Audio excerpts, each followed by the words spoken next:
Hi friends, welcome back. It's review question 20 on our game board.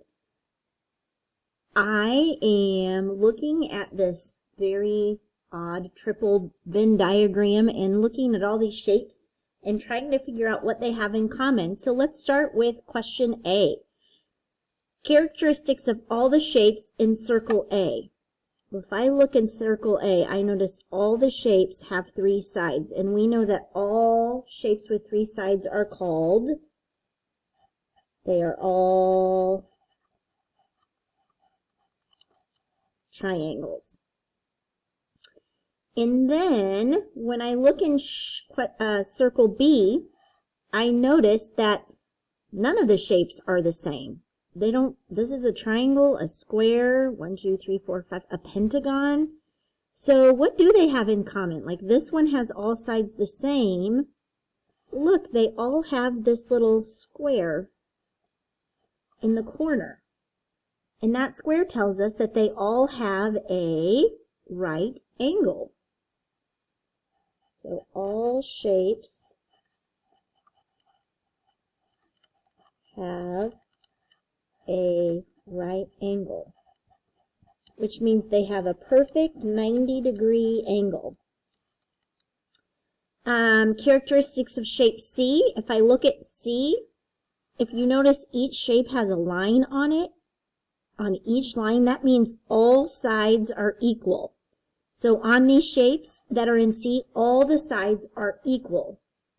So I'm going to write that has, well, each, hold on. Each shape has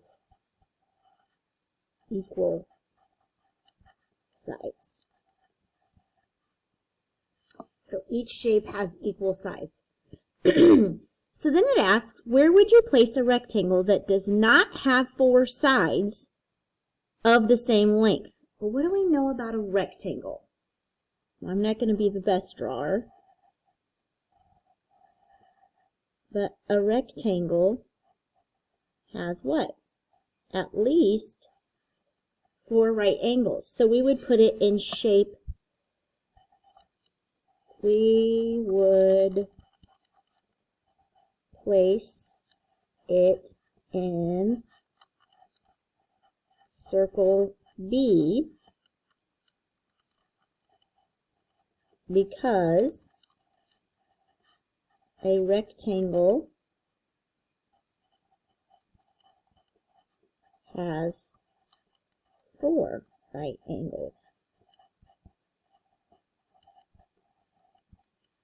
And that would make it go in B, right? Because it doesn't have, it told us it does not have equal sides. And the only thing that can go in A is triangles. So we would for sure place that in B.